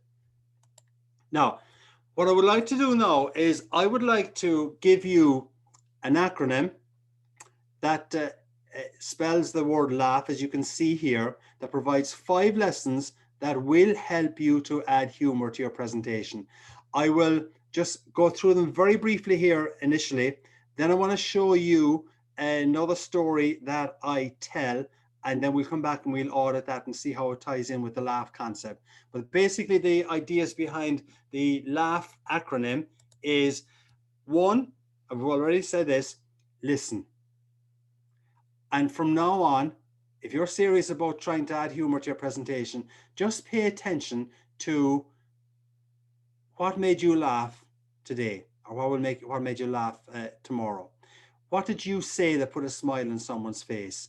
And if you think it's any way worth capturing at all, capture it. And just a question here, just open, let's come off mute for a second. Everyone hit the space bar and come off mute. If you just hit the space bar, you'll come off mute.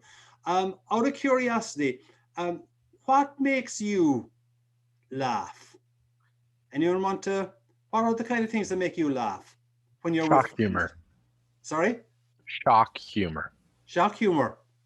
Okay, all right. You'll get together with you later on, okay, Roger? All right. Others, what makes you laugh when you're with friends? Making fun of myself. Making fun of yourself, really good. Michael, I like it. Self-deprecation is really good and important. And when you are as I said, depreciating, just like my bank balance at the moment, but when you are self-depreciating or self-deprecating, it does make you more human. And people, if you laugh at yourself, people will laugh with you as well. But if you try to make fun of someone else, it can be very, very dangerous. So I like that. Any other things that make you laugh when you're out with friends? Surprise outcome. Surprise outcome. Okay. All right. Any other thoughts? Clever humor. Clever humor. Okay. A good story that happened to someone. A good story.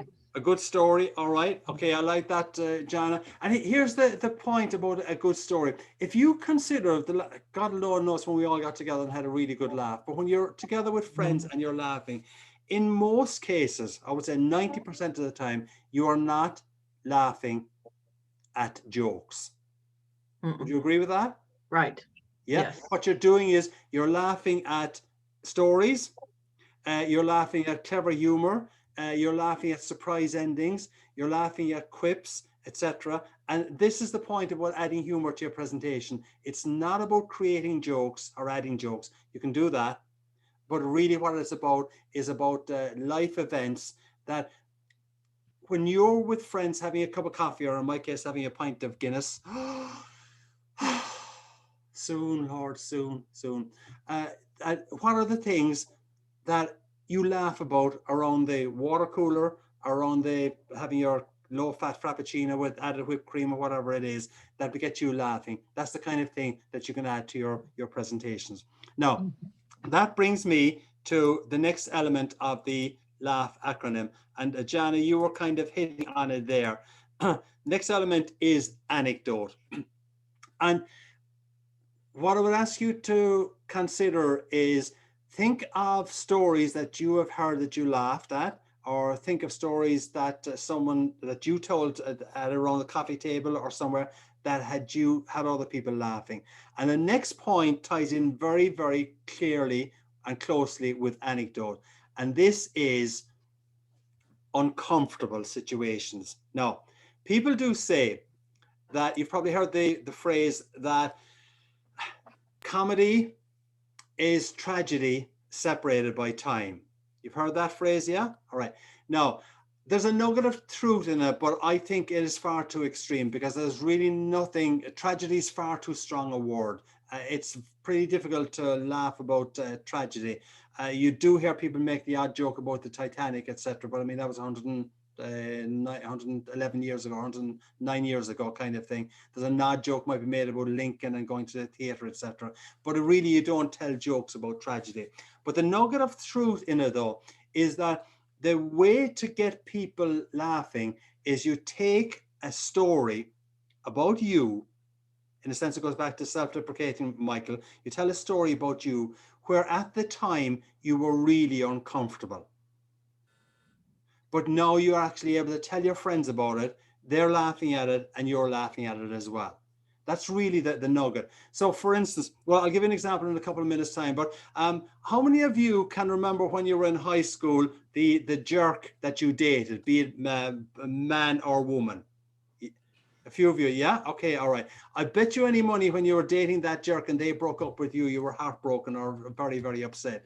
Now what you do is you tell your friends about that jerk, yeah? And you're laughing at it. That's a kind of simple example of the uncomfortable situation that you can tell stories about. By the way, those of you who weren't laughing at that comment about the jerks, you're probably the jerks, but don't get too offended about it, okay? All right. That's another point, by the way. You can make fun of your audience. You need to be careful who it is and be careful as to what you do say, but don't be afraid to just, the Irish word I use is just josh with the audience from time to time. And I'll give an example of that in a few minutes. Okay, so let's go back to, so we got listen, we have got anecdote, we have got an anecdote where you were uncomfortable. The next one I would ask you to do is to, when you're looking for content, Google on the Bing. Okay, all right. Now, basic idea here is that we're not trying to create our own original material. We're trying to take material that is some way humorous and bring it into our humorous presentation. One of the best ways to do that is to get onto the Googler and Google on the Bing, all right, for something related to your situation. So let's say, Barbara, you're obviously, you use good humor well, but I mean, customer service, which is your sweet point. My God, the number of humorous stories that can be told about customer service is just phenomenal. And I've seen you present. I saw you actually in Kuala Lumpur when you got your accredited speaker. I traveled to Kuala Lumpur representing Chicago for the semifinals of the World Championship of Public Speaking. Do you know it's not a very good idea to travel for 22 hours from Chicago to Kuala Lumpur to do a 7-minute speech and then travel back 24 hours later having done a 7-minute speech? Not a good idea, my people. But anyway, that's life. But the basic point is that if whatever industry you're in, Sonny, can I ask you, what industry are you in? I'm a business consultant. Okay, all right. If you're doing presentations going forward, I would just get a Google on the Bing, as I like to say, all right, and for funny stories related to business consultants. I promise you, you'll find something there that you can drop in an appropriate way. You don't have to force them in, but you'll probably find something that will help you. I'll give you a few other examples of how this can work in a few minutes' time. Suzanne, what business are you in? You're muted. Social work. Okay, all right. And now, funny stories about social work that might be a bit more challenging. Challenging, yes. But what you could do is, I mean, you could do funny stories maybe about, I don't know, maybe lawyers or something. God love us, they're always involved in social work as well, and that kind of thing. But the point I really want to keep pushing to you is that you got to decide to do it. You got to do it consistently. And when you make the effort, it will happen. The other thing is, if you're doing a humorous speech, so you got 5 to 7 minutes to convince the judges that you're the funniest person in the district, how many laughs do you think you need to get in a humorous speech? And by the way, there's no right answer to this. Ed is saying 3. I know it seems like a low number, and I'm not disagreeing with you, but why do you say that, Ed? You're muted. Yeah. It's just our standard go-to in Toastmasters. Everything seems to be in 3, so it just made sense to me to say 3. Okay. All right. Anyone else got any thoughts as to how many times you want to get the audience to laugh? One of our people did a study on a number of humorous speeches that had to be at least 20 or 30 in a 7-minute speech. Right. Okay. That would be something to laugh if you got that kind of situation going. I mean, I did win a humor speech competition a few years back. It was the title of the speech. Actually, all of you Californians will love this. It was Barbara, you love it. Okay. It was titled "Customer Service in San Quentin Jail." Okay. All right. And that one really rocked the audience. I don't believe I got 20 laughs in it. But the point, though, about adding humor to your presentation, if you're doing a standard Toastmasters presentation, I genuinely do think that if you can get the audience laughing, Ed said 3 times during a 7-minute speech, people will think afterwards, hey, that was a really fun, humorous speech. So don't go trying to get a laugh every 10, 15 seconds. Comedians try to do that and they don't always succeed. If you can get the audience laughing 3 or 4 times in your speech, especially if it's just a standard international speech competition, you are going to have people saying, hey, she is really funny. He is really funny as well. Okay. Now, one other point about writing speeches before I go into the next element of the LAUGH acronym is I say to people, and I get kind of strange looks then when I say it, I say, don't try and write a funny speech. Write a speech where you're going to get your content across, your message across, and then see how can you add humor to that speech. So take one of your better speeches. If you want to win the humor speech competition the next time, maybe take one of your favorite speeches and ask yourself, how can I actually adopt and adapt this speech? Maybe I can pull 2 minutes out of the speech and drop in a story that I know got a laugh from my friends a couple of weeks ago that is relevant to it. And that's kind of what you should be trying to do, in my opinion. All right. So let's then have a look at the next one. And as we go to so we say, Google and the Bing. The last one is when you say something and you hear just a he from the audience, you have got the nugget of something there that you can build into a ho, ho, ho. All right. Now, one of the things that often happens with me when I'm doing presentations, I think I'm pretty good at ad-libbing and at quipping. But as Mark Twain, someone mentioned Mark Twain earlier on, I'm a big Mark Twain fan. I've written 2 books on Twain. But Twain did say that he would write out his impromptu speech about 1 week in advance. Okay, so that one of the best speakers in the world actually would write out his impromptu speech 1 week in advance. What I do is I've got a good idea what most of my speech material is. I know when I'm doing stories on business or marketing or otherwise, if I drop in a story, when people are going to laugh. But also what happens though is that I'll make a quip from time to time and get a reaction from the audience that maybe necessarily wasn't expecting. But what I do is I pay attention to that line and say, whoa, they found that quite funny. Or they maybe found it very, very funny, one or the other. But the thing that they found a little bit funny, and I record a lot of my material when I'm presenting, the thing that I found a little bit funny, I'll go back on that later on and I'll figure out, is there some way that I can build that into a bigger laugh?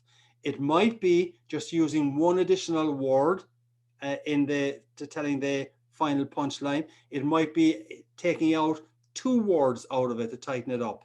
Because one of the real rules, important rules of humor is, I remember a comedian friend of mine saying to on one occasion, he said, you should audition every word in your set. And good comics have no superfluous words in their set. If you're telling a good, funny story, the tighter it is, the better it's going to be as well. So there will be some suggestions for you. Now, let's have a look here. So how many of you will be able to remember at least the word laugh as an acronym out of this? Okay, all right. So listen, anecdote, uncomfortable, Google on the Bing, and the last one is going from he to ho, ho, ho. Now, what I like to do now is I want to show you a clip of a story that I tell in most of my presentations as well. And then we'll do a little audit on it, see how it ties in with the laugh acronym, and we'll go from there. But before I do that, does anyone have any questions so far on what I have covered? Stunned into silence. Okay, let's see what we got here now. Coming up, and now let's go to the share situation again. And yes, all right. So this is a story. You'll see the logic behind the story, and you can see how it can be used almost anywhere going forward. Bear with me for 1 second. Did I set that up properly? Have I got the sound sorted? Go back again, Connor. We have. Oh my God, he's doing wonderful here today. He's doing wonderful. Yes.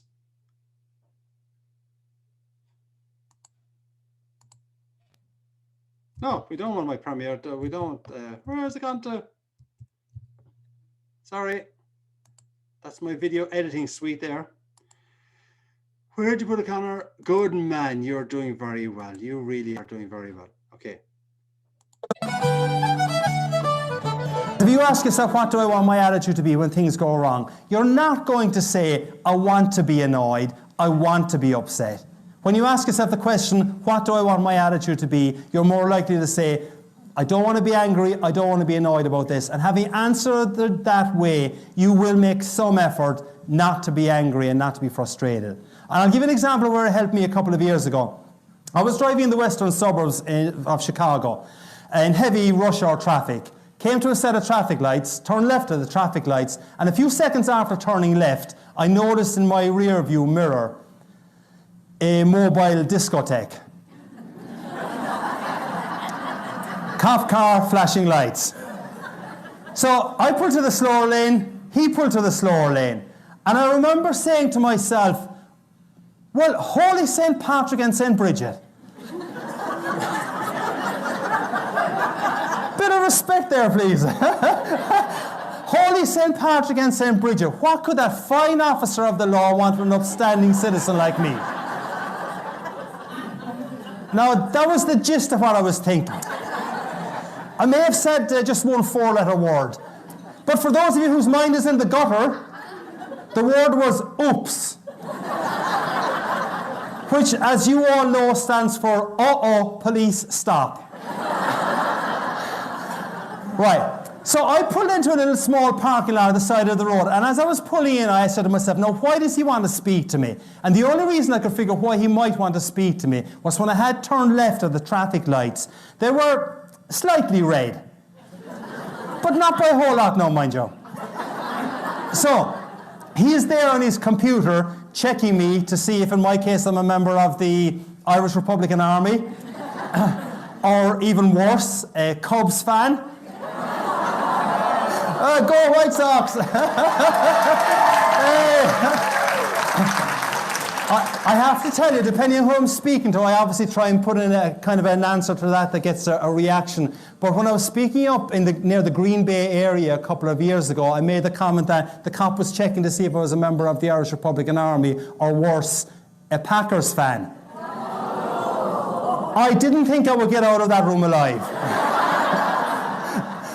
So he was there checking my computer to see what my record was like. And I asked myself the question that I said you should ask when things go wrong. So I asked myself the question, what do I want my attitude to be? And I said there's no point in being antsy and annoyed about this. He probably doesn't understand the concept of slightly red lights. So in my side mirror, I see him walking up towards me. And this being Chicagoland area, I prayed that he had an Irish name. I prayed that he had this vision of Ireland, that the roads are still unpaved, that milk is brought to the creamery via donkey and cart, and that traffic lights, if they exist at all, are, well, basically advisory. I look up, Officer Schmidt,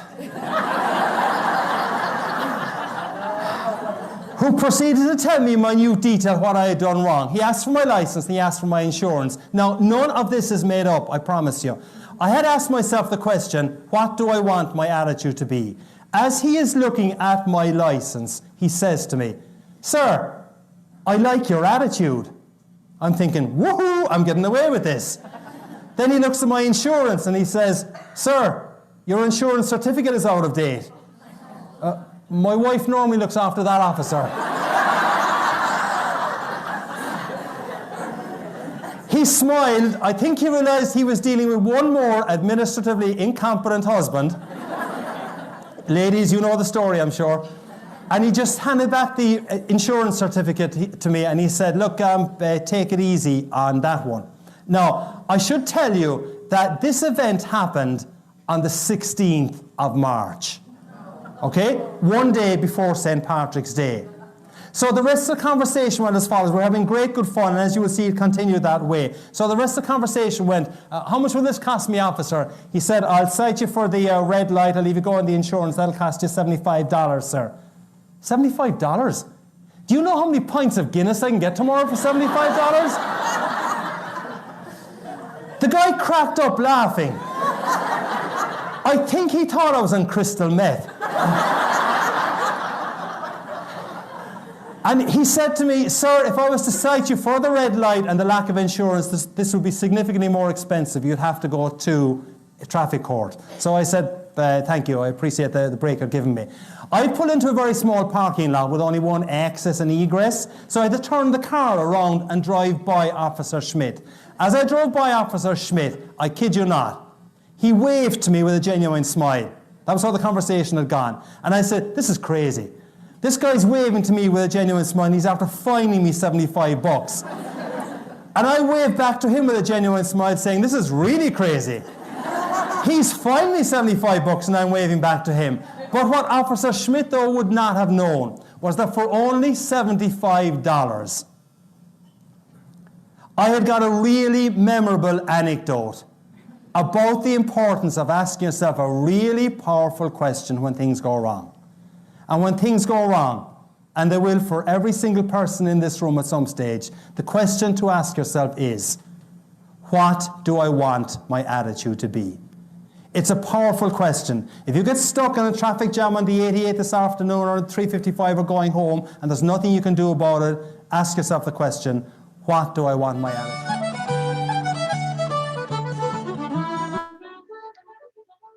Okay, you can see the story there and the impact of it. Now, if I had just stood in front of an audience that says, you've got to be able to choose your attitude, and the way to choose your attitude is ask yourself, what do I want my attitude to be? What are the chances of people remembering that tomorrow? Now, the question I do ask, and I'm going to ask everyone here now as well after I tell that story, and then we'll do a little post-mortem on it.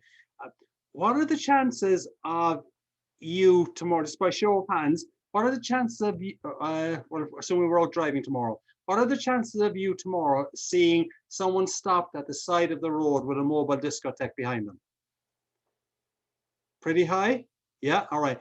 What I say, again reinforcing the comment, is the next time you see that mobile discotheque and are driving by it, remember the question that that person should be asking themselves, what do I want my attitude to be? And you're going to see a mobile discotheque on Sunday, Monday, Tuesday, Wednesday, Thursday, Friday.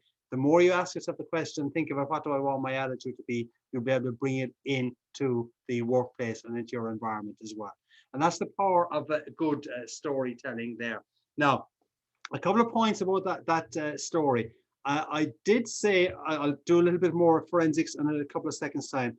I did say, I sometimes put in quips that get a reaction that then turn out to be really funny.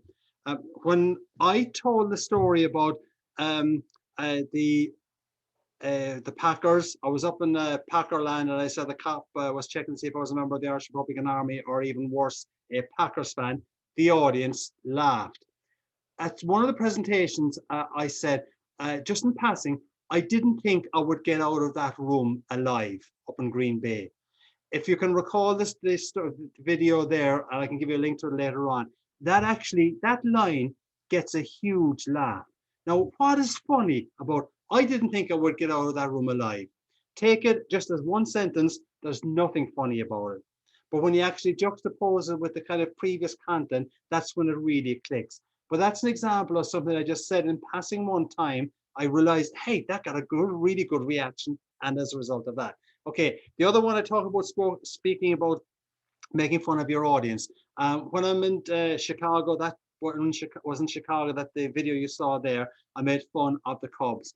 When I'm in California, I would make a comment like, the cop was checking to see if I was a member of the Irish Republican Army, or even worse, a Dodgers fan, okay? Or even worse, something like a one of the other teams from Lakers or something like that, all right? So what I do is actually, the basic thing I do, I mean, I've got a pretty good idea of what most of the sports teams are in around the country these days, but if I'm going to a city that maybe mightn't have a big sports franchise or a state, I will actually Google on the Bing major sports teams in this state, etc., and try and, or if it's not a sports team, I can come up with a university. Okay, so there's no major professional sports team in Alabama, I think, but there's Alabama State University. Okay, that kind of thing. Now, let's have a quick look at. I'm conscious of time. On no, I want to do something else. I want to show a different slide. Forgive me. Can we get it? Yeah, it's from actually a different presentation. That's Patrick.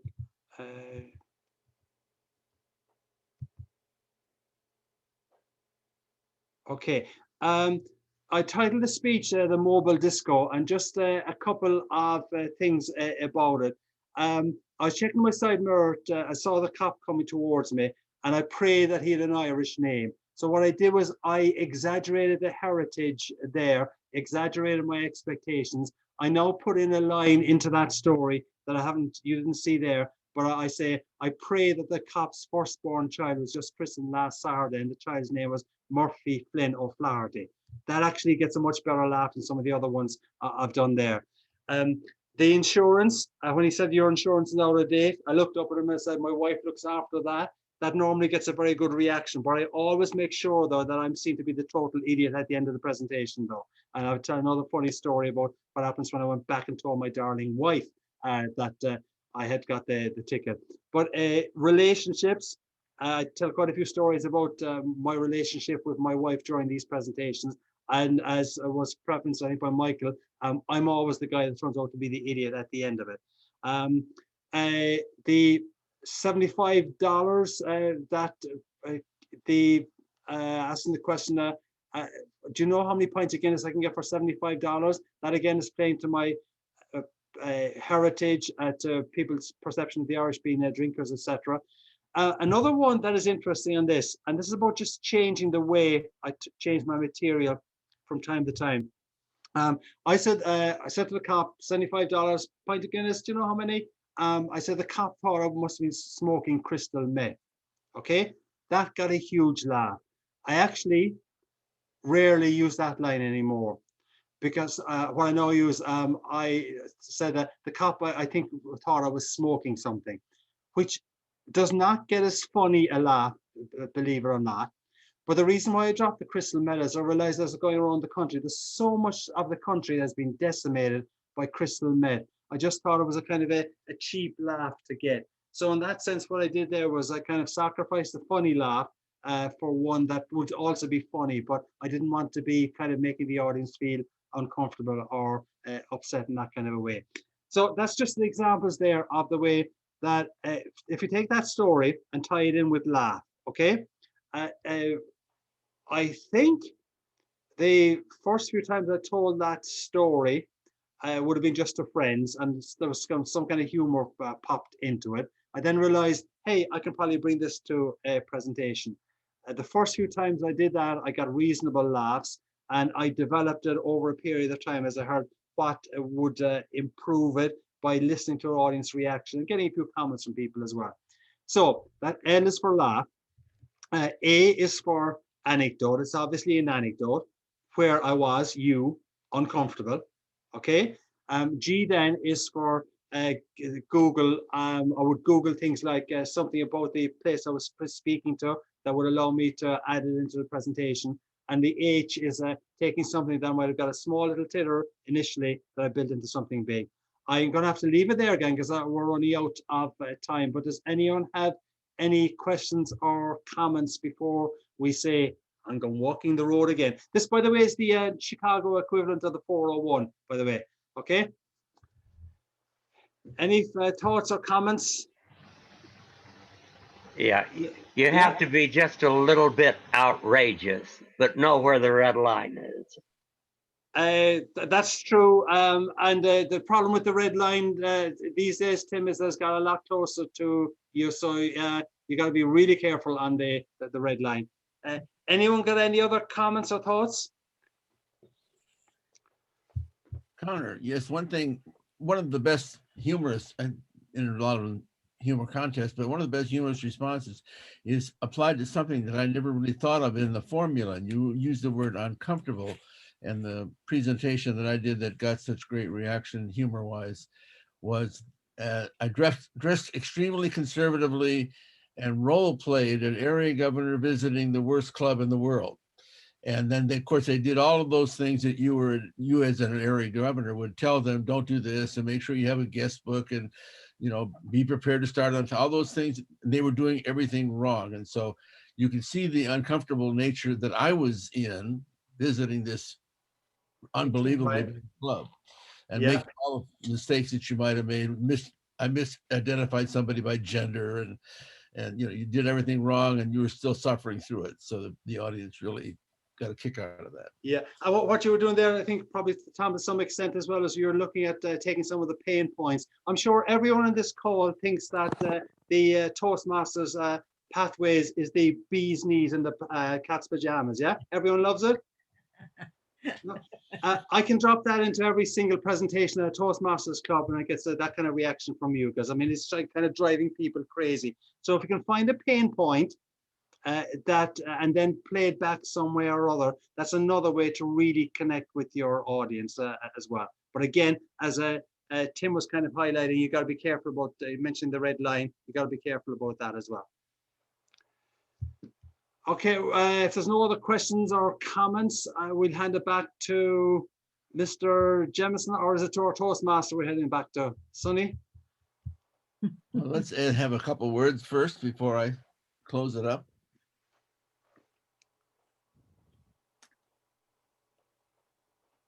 Oh. Ed, good? Was that back to me? Yeah, back to you just for a few words, because You know what? I'll tell you one thing that I've found that I'm able to use some self-deprecating humor is I have hearing loss, and I've been able to use that so many times to my benefit. I hear something correctly, but I act as if I didn't, and I can play off of that so well. And no one can really argue it with me because they don't know what I really truly heard. So whenever I make a mistake, that's always my go-to is that's not the way I heard it, you know, and so I found that that's something that can help me with humor. So with that, Tom, I will pass it back over to you because I didn't hear you saying my name quite correctly. I thought you were talking to Ted or Fred or some other guy with an ED in his name. Thank you, Ed. I appreciate your being there for us. And I want to thank our program. I am so embarrassed that we didn't have a greater attendance. Our only salvation is that we will be posted on YouTube, and we were recommending people to go and see the program in the future. So we usually have people do that can't make it on this particular night. So I am so appreciative of our two speakers that came. We learned so much. I'll start with Conor. We learned a lot about humor, but a lot of your advice works specifically to all speeches in terms of cutting down the excess words and that sort of thing, and keeping track. And the best hint there I saw was writing down those funny things that happen so you can accumulate them. So that was really good.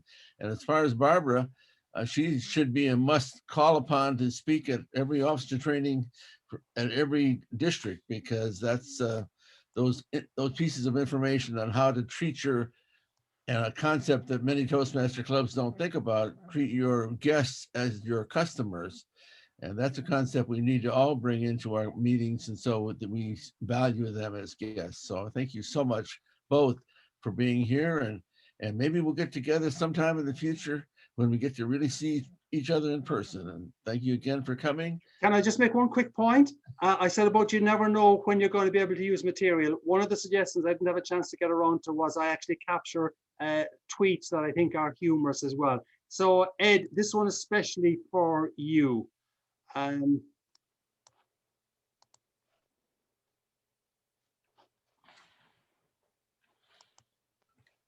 Why would I marry? Were you able to read it? No. No? No, it was too fast. Oh, sorry, I apologize. Okay, let's go again. I just saw the dumbest commercial. Why would a married man buy a hearing aid? Okay, and just I'll follow up one other one because I don't want to be sexist, finish up being sexist. It is this one. Send my husband to the store and then turn off my phone because it's time to teach him independence. So I'm sure. So I'm upset both male and female there, but that's when you balance it out, it's okay. The equal opportunity offender, right? You got it, my brother. That's it. Yeah, yeah. Okay, well, this is of course totally up to Sunny, but I think we will call the meeting to a close, except to say that next month we have Melissa Stayskull, if I'm not mistaken, going for her QS.